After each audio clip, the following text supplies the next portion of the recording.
ನೋಡಿ ದೊಡ್ಡದಾಗಿ. ಕರ್ನಾಟಕ ರಾಜ್ಯದಲ್ಲಿ ಬೆಂಗಳೂರು ಇಲ್ಲೇ ಹತ್ತಿರ ಇರುವಂಥದ್ದು, 2 ಅವರ್ ದೂರ ಇರುವಂತಹ ಬೆಂಗಳೂರಿನಲ್ಲಿ ಬಹಳಷ್ಟು ನಮಗೆ ರೆವೆನ್ಯೂ ಸಿಗುತ್ತೆ, ಬಹಳಷ್ಟು ಟ್ಯಾಕ್ಸ್ ರೆವೆನ್ಯೂ ಸಿಗುತ್ತೆ, ಸರ್ವಿಸಸ್ ಸೆಕ್ಟರ್ ತುಂಬ ಬೂಮಿಂಗ್ ಆಗಿದೆ ಅಂತ 60% ಕಾಂಟ್ರಿಬ್ಯೂಟ್ ಮಾಡ್ತಿರೋ ಈ ರೀಜನನ್ನು ಹಿಡ್ಕೊಂಡು ಒಂದು ಆಡಳಿತನ ಮತ್ತು ನಮ್ಮ ರಾಜ್ಯನ ಆರ್ಥಿಕ ದಿವಾಳಿತನಕ್ಕೆ ತತ್ತಿರುವಂತಹ ಸರ್ಕಾರ ಈ ಸಿದ್ದರಾಮಯ್ಯ ಸರ್ಕಾರ.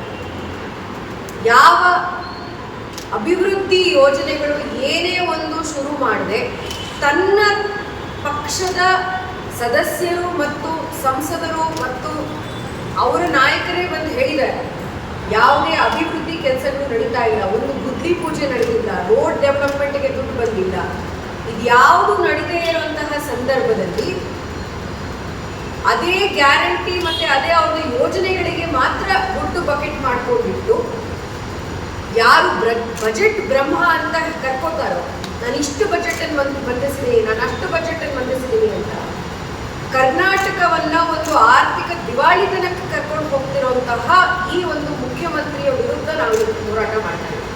ಆದರೆ ಅದಷ್ಟಕ್ಕೆ ನಿಲ್ತಾ ಇಲ್ಲ ನೋಡಿ. 1.5 ವರ್ಷ ಆಗಿದೆ ಕರ್ನಾಟಕ ಸರ್ಕಾರದಲ್ಲಿ, ಇವಾಗ ಕಾಂಗ್ರೆಸ್ ಸರ್ಕಾರ ಬಂತು. ಈ ಒಂದು ವರ್ಷ 1-2-3-4 ತಿಂಗಳಾಗಿರೋದ್ರಲ್ಲಿ ಆದ್ಮೇಲೆ ಒಬ್ಬ ಮಿನಿಸ್ಟರ್ನ ರೆಸಿಗ್ನೇಷನ್ ಆಗಿರುವಂತಹದ್ದು ಈ ಕರ್ನಾಟಕ ಸರ್ಕಾರ ಇಂತಹ ಒಂದು ನಾಯಕತ್ವದ ಕೆಳಗೆ ನಡೀತಾ ಇದೆ ಅನ್ನೋದು ನಮಗೆ ಬಹಳ ಬೇಸರ ಆಗುತ್ತೆ. ಏನು ವಾಲ್ಮೀಕಿ ನಿಗಮ ಮಂಡಳಿಯ ಒಂದು ಹಗರಣ ನಡೀತು, 187 crore ಅತಿ ಹಿಂದುಳಿದ ವರ್ಗಕ್ಕೆ ಅವರ ಒಂದು ವೆಲ್ಫೇರ್ಗೆ ಇರಬೇಕಾಗಿರುವಂತಹ ದುಡ್ಡನ್ನ ಒಬ್ಬ ಅಧಿಕಾರಿಯ ಆತ್ಮಹತ್ಯೆಯಿಂದ ಗೊತ್ತಾಗಿರುವಂತಹ ಈ ಒಂದು ಕೇಸ್ನಲ್ಲಿ ಎಲ್ಲಿ ತನಕ ಹೋಗುತ್ತೆ ಅಂತ ನೋಡಿ. ಈ ಒಂದು ವಾಲ್ಮೀಕಿ ನಿಗಮ ಮಂಡಳಿಯಲ್ಲಿ ನಡೆದಿರುವಂತಹ ಭ್ರಷ್ಟಾಚಾರಕ್ಕೆ ತೆಲಂಗಾಣದಲ್ಲಿ ಬ್ಯಾಂಕ್ ಅಕೌಂಟ್ಸ್ 187 crore ಮಿಸ್ಪ್ಲೇಸ್ ಆಗಿರೋದು. ಅದು ಹೇಗೋ ತೆಲಂಗಾಣ IT ಕಂಪನಿ ಯಾವುದಾದ್ರಲ್ಲೋ ಹೋಗಿ ಸೇರಿರೋದು. ಅಂದರೆ ಕರ್ನಾಟಕದ ಜನಸಾಮಾನ್ಯರ ಮತ್ತು ಅದರಲ್ಲೂ ST ಸಮುದಾಯದ ಅಭಿವೃದ್ಧಿಗೆ ಅಂತ ಇಟ್ಟಿರುವಂತಹ ದುಡ್ಡನ್ನ ತಗೊಂಡು ಹೋಗಿ ತೆಲಂಗಾಣದಲ್ಲಿ ಯಾವುದೋ IT ಕಂಪನಿ ತನಕ ಸೇರಿದೆ ಅಂದರೆ ಇದು ಯಾವುದೋ ಕೆಳಗೆ ಮತ್ತೆ ಚಿಕ್ಕ ನಾಯಕರದಂತ ಅಲ್ಲ, ಇದು ಮೇಲ್ ತನಕ ಹೋಗುವಂತಹ ಒಂದು ದೊಡ್ಡ ಹಗರಣ ನಾವಿವತ್ತು ಗುತ್ತಿಗೆ ಹಾಕ್ತಾ ಇರೋದು. ಮತ್ತೆ ಇದಿಷ್ಟು ನಡೀತಾ ಇದೆ ಅಂದರೆ 2 ಮಿನಿಸ್ಟ್ರು, ನಿಮ್ಮ ಸಚಿವ ಸಂಪುಟದ 2 ಸಚಿವರ ಹಗರಣದಲ್ಲಿ ಅವ್ರ ಹೆಸರು ಆಚೆ ಬಂದಿದೆ ಅಂದರೆ ಇನ್ನು ನಾವು ರೆಸಿಗ್ನೇಷನ್ ಮಿನಿಸ್ಟರ್ ತನಕ ನಿಲ್ಲೋದಕ್ಕೆ ಸಾಧ್ಯ ಇಲ್ಲ. ಇದು CM ಸಿದ್ದರಾಮಯ್ಯ ಅವರವರದ ವೈಯಕ್ತಿಕವಾದಂತಹ ರೆಸ್ಪಾನ್ಸಿಬಿಲಿಟಿ. ಅದು ಮಾತ್ರ ಅಲ್ಲ, ಆರ್ಥಿಕ ದಿವಾಳಿತನ ಕರ್ಕೊಂಡು ಬಂದಿರುವಂತಹ ಸ್ಟೇಟ್ನಲ್ಲಿ ತನ್ನ ಹೆಂಡತಿಯ ಹೆಸರಿನಲ್ಲಿ ಮೈಸೂರು ಅರ್ಬನ್ ಡೆವಲಪ್ಮೆಂಟ್ ಅಥಾರಿಟಿ ವಿಷಯದಲ್ಲಿ ಏನು ಹೈಯೆಸ್ಟ್ ಕ್ವಾಲಿಟಿ ಲ್ಯಾಂಡ್ ಅವರ ಹೆಂಡತಿಯ ಹೆಸರಿನಲ್ಲಿ ಬಂದಿದೆ. ಅದು ಯಾವ ಥರ ಅಂದರೆ, ಇವಾಗ ನಾವು ಕ್ರಿಕೆಟ್ ಮ್ಯಾಚ್ ನೋಡೋದಲ್ಲ, T20ನಲ್ಲಿ ಲಾಸ್ಟ್ ಫ್ಯೂ ಓವರ್ಸಿನಲ್ಲಿ ಹೇಗೆ ಒಂದು ಟ್ವಿಸ್ಟ್ ಆ್ಯಂಡ್ ಟರ್ನ್ ಆಯ್ತಲ್ಲ, ಆ ಥರ ಟ್ವಿಸ್ಟ್ ಆ್ಯಂಡ್ ಟರ್ನ್ಸ್ ಇದೆ ಈ ಹಗರಣದಲ್ಲಿ. ಸಿದ್ದರಾಮಯ್ಯನವ್ರು ಹೇಳ್ತಾರೆ, ಇಲ್ಲ ನನ್ನ ಹೆಂಡತಿಯವ್ರಿಗೆ ಬೇರೆ ಯಾವುದೋ ಅಲೋಕೇಟ್ ಆಗಿರಬೇಕಿತ್ತು, ಅದಕ್ಕೆ ಆಲ್ಟರ್ನೇಟಿವ್ ಕೊಟ್ಟಿದ್ದಾರೆ ಅಂತ. 50-50 ಅಂತ ಏನು ಲ್ಯಾಂಡ್ ಓನರ್ಸ್ಗೆ 50-50 ಕಾಂಪನ್ಸೇಷನ್ ಅಂತ ಹೇಳಿದ್ರು. ಅದರಲ್ಲಿ ಪ್ರೈಮ್ ಪ್ರಾಪರ್ಟಿ ಬಂದಿರೋದು ಸಿದ್ದರಾಮಯ್ಯನವರ ಹೆಂಡತಿಯವರ ಹೆಸರಿನಲ್ಲಿ. ಇಂತಹ ಒಂದು ಹಗರಣ ಅದು ಮೈಸೂರಿನಲ್ಲಿ, ಯಾರು ಸಿದ್ದರಾಮಯ್ಯನವರ ಒಂದು ಕ್ಷೇತ್ರವಾದಂತಹ ಮೂಲತವಾದಂತಹ ಮೈಸೂರು ಜಿಲ್ಲೆಯಲ್ಲಿ ನಡೆದಿರುವಂತಹ ಈ ಒಂದು ಹಗರಣದ ಬಗ್ಗೆ ನಾವು ಬಹಳ ಸೀರಿಯಸ್ ಆಗಿ ತಗೊಂಡಿದ್ದೀವಿ. 5,000 ಕೋಟಿಯಷ್ಟು ದುಡ್ಡಿನ ಒಂದು ಪ್ರಶ್ನೆ ಇದೆ ಇಲ್ಲಿ. ಇವಿಷ್ಟು ವಿಷಯಗಳನ್ನು ನೋಡಿದಾಗ ಕರ್ನಾಟಕ ಸರ್ಕಾರ ಇವತ್ತು ಎಲ್ಲಿ ಹೋಗ್ತಾ ಇದೆ, ಹಾಗೆ ಕರ್ನಾಟಕ ರಾಜ್ಯವನ್ನ ಎಲ್ಲಿ ಕರ್ಕೊಂಡು ಹೋಗ್ತಾ ಇದೆ ಅನ್ನೋದ್ರ ಬಗ್ಗೆ ನಮಗೆ ಬಹಳ ಚಿಂತೆ ಇದೆ. ಭಾರತೀಯ ಜನತಾ ಪಾರ್ಟಿ ಈ ವಿಷಯದ ಬಗ್ಗೆ ತುಂಬಾ ಗಂಭೀರವಾಗಿ ಹೋರಾಟ ಮಾಡ್ತಾ ಇದೆ.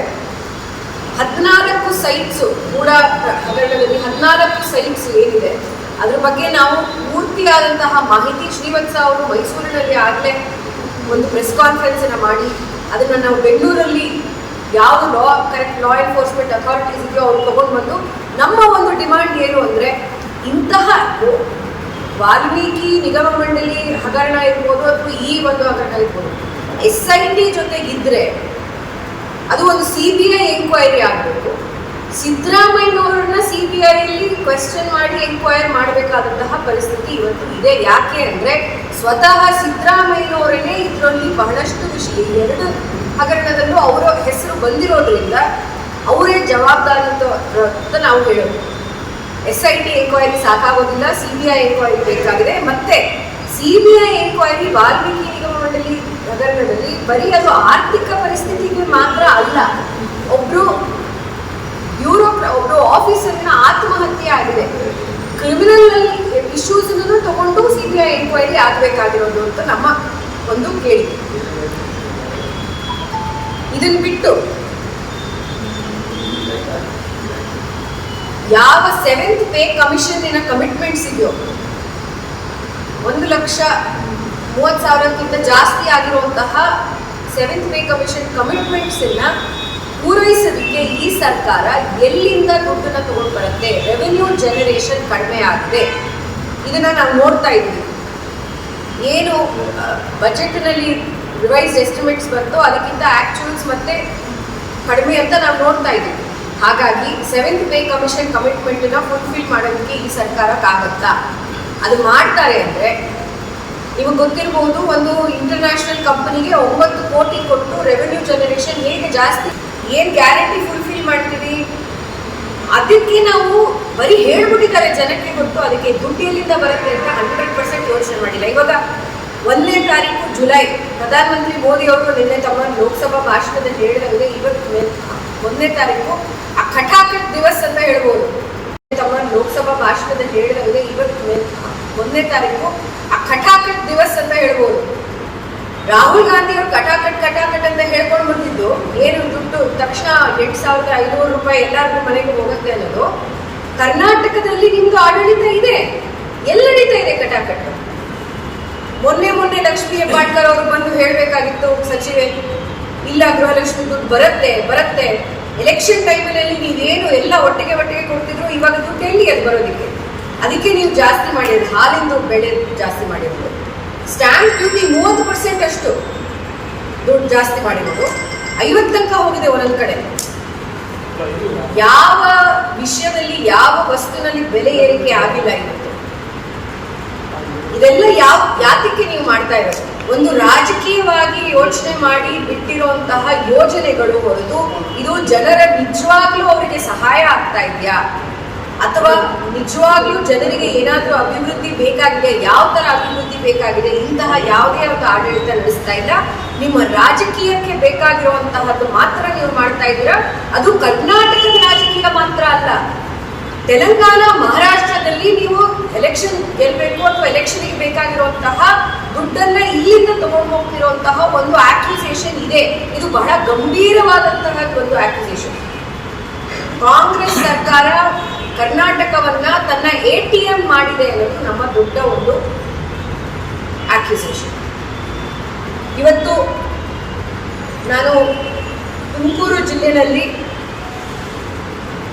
ಬಂದು ನಮ್ಮ ಮಾಧ್ಯಮ ಕಾರ್ಯಕರ್ತರು ಮತ್ತೆ ನಾಯಕರೊಂದಿಗೆ ಕುಳಿತು ನಿಮ್ಮ ಜೊತೆ ಯಾಕೆ ಮಾತಾಡ್ತಾ ಇದ್ದೀನಿ ಅಂದರೆ, ತುಮಕೂರಿನಲ್ಲಿ ಪ್ರಧಾನಮಂತ್ರಿ ಮೋದಿ ಅವರ ನೇತೃತ್ವದಲ್ಲಿ ನಡೆದಿರುವಂತಹ ಬೇರೆ ಬೇರೆ ಅಭಿವೃದ್ಧಿ ಯೋಜನೆಗಳು, ಜಲ್ ಜೀವನ್ ಮಿಷನ್ ವತಿಯಿಂದ 2019ರಿಂದ 23 ತನಕ 99,000 ಅಷ್ಟು ಹೊಸ ನೀರಿನ ಕನೆಕ್ಷನ್ಗಳು ಬಂದಿದೆ. ಅದು ಬಿಟ್ಟು 29 ಜನೌಷಧಿ ಕೇಂದ್ರಗಳು ಇಲ್ಲಿ ತುಮಕೂರು ಜಿಲ್ಲೆಯಲ್ಲಿ ಗ್ರಾಮಾಂತರ ಮತ್ತು ಸಿಟಿನಲ್ಲಿ ಎಸ್ಟಾಬ್ಲಿಷ್ ಆಗಿದೆ. ಹೀಗೇನೆ ಪ್ರಧಾನಮಂತ್ರಿ ಕಿಸಾನ್ ಸನ್ಮಾನ್ ನಿಧಿ ಯಾವುದು 4,000 ರೂಪಾಯಿ ಬರಬೇಕಿತ್ತು ಅದನ್ನು ಈ ಆಡಳಿತ ನಿಲ್ಲಿಸಿದ್ರು ಕೂಡ ಬಹಳಷ್ಟು ಜನ ನಮ್ಮ ರೈತರಿಗೆ ಸಹಾಯ ಆಗುವಂತಹ ಯೋಜನೆಗಳು ಪ್ರಧಾನಮಂತ್ರಿ ಮೋದಿ ಅವರ ಮೂಲಕ ಈ ಒಂದು ಜಿಲ್ಲೆಯಲ್ಲಿ ಇಂಪ್ಲಿಮೆಂಟ್ ಆಗಿದೆ. ಇಲ್ಲಿ ಉಜ್ವಲ ಉಜ್ವಲ ಯೋಜನೆಯ ಮೂಲಕ ಮಹಿಳೆಯರಿಗೆ ನೋಡಿ, ಮಹಿಳೆಯರ ಬಗ್ಗೆ ಈ ದೊಡ್ಡ ಮಾತುಕತೆ ನಡೀತಾ ಇದೆ ಈ ಎಲೆಕ್ಷನ್ ಅಲ್ಲಿ. ರಾಹುಲ್ ಗಾಂಧಿ ಅವರು ಹೇಳ್ತಾರೆ 1 ಲಕ್ಷ ಸಿಗುತ್ತೆ ಅಂತ. ಇಲ್ಲಿ ಬಹಳಷ್ಟು ಯೋಜನೆಗಳು ಮಹಿಳೆಯರಿಗೋಸ್ಕರ ಟಾರ್ಗೆಟ್ ಮಾಡಿ ಕೊಟ್ಟಿರುವಂಥದ್ದು. ನಿಜವಾಗ್ಲೂ ಮಹಿಳೆಯರಿಗೆ ಏನ್ ಬೇಕಾಗಿದೆ? ನೀವು ಈ ಬಸ್ ಫ್ರೀ, ಎಲ್ಲ ಎಲೆಕ್ಟ್ರಿಸಿಟಿ ಫ್ರೀ, ಇದು ಫ್ರೀ ಅಂತ ಹೇಳಿದ್ರೆ ಅದ್ರ ಮುಂದೆ ಏನು? ಮೇಡಮ್ ಅದೆಲ್ಲ ಸರಿ ನೀವು ಹೇಳಿದ್ದು. ಈ ಯೋಜನೆನೇ ನಿಮ್ಮ ಬಿಜೆಪಿ ಗೌರ್ಮೆಂಟ್ನವರು ಕಾಪಿ ಹೊಡೆದು ಮಧ್ಯಪ್ರದೇಶದ ಎಲೆಕ್ಷನ್ ಅಲ್ಲಿ. ನಾನು ಮುಗಿಸ್ಬಿಡ್ತೀನಿ, ಅದಾದ ನಂತರ ಪ್ರಶ್ನೆ ಮಾಡಿ. ಹೇಳಿದೆಲ್ಲ ಸರಿ ಮೇಡಮ್. ಈಗ ನೀವೇನು ಹೇಳ್ತಾ ಇದ್ದೀರಾ, ಕಾಂಗ್ರೆಸ್ ಸರ್ಕಾರದಲ್ಲಿ ನೀವೇನು ಆರೋಪ ಮಾಡ್ತಿದ್ದೀರಾ ಅವರೆಲ್ಲ ರೀತಿಯ ಆಶ್ವಾಸನೆಗಳನ್ನ ನಿಮ್ಮ ಬಿಜೆಪಿ ಸರ್ಕಾರನೇ ಪ್ರಣಾಳಿಕೆಗಳಿಗೆ ಹೇಳ್ಕೊಂಡಿದ್ದು ಆಯ್ತು. ಜಾರಿ ಮಾಡೋರೆಲ್ಲ ಗೊತ್ತಿಲ್ಲ ನನಗೆ. ಮಧ್ಯಪ್ರದೇಶದಲ್ಲಿ ಏನಾಗಿದೆ, ಲಾಡ್ಲಿ ಬೆಹನಾ ಅಂತ ಮಧ್ಯಪ್ರದೇಶನಲ್ಲಿ ಸ್ಕೀಮ್ ಮಾಡಿರೋದು. ಅದು ಬಿಡಿ, ನೀವು ಇನ್ನೂ ದೊಡ್ಡ ಅಕ್ವಿಸೇಷನ್ ಹೇಳ್ಬೋದು ಸರ್. ಏನು ಇಲ್ಲಿ ಗ್ಯಾರಂಟಿ ಅಂತ ಶುರು ಮಾಡಿದ್ರು ಅದನ್ನ ಮೋದಿ ಗ್ಯಾರಂಟಿ ಅಂತ ಮಾಡಿದ್ವಲ್ಲ, ನಾವು ಕಾಪಿ ಪೇಸ್ಟ್ ಮಾಡಿದೀವ ಅಂತ. ನಾನೊಂದು ವ್ಯತ್ಯಾಸ ಹೇಳ್ತೀನಿ. ಭಾರತೀಯ ಜನತಾ ಪಾರ್ಟಿ ಬಡವರಿಗೆ, ಯಾರಿಗೆ, ರೈತರಿಗೆ, ಕಾರ್ಮಿಕರಿಗೆ, ಮಹಿಳೆಯರಿಗೆ, SC ವರ್ಗದವರಿಗೆ ಯಾವುದೇ ಒಂದು ಯೋಜನೆ ಮಾಡಿದ್ರು ಅದು ಟಾರ್ಗೆಟೆಡ್ ಆಗಿ ಮಾಡ್ತೀವಿ. ಇವಾಗ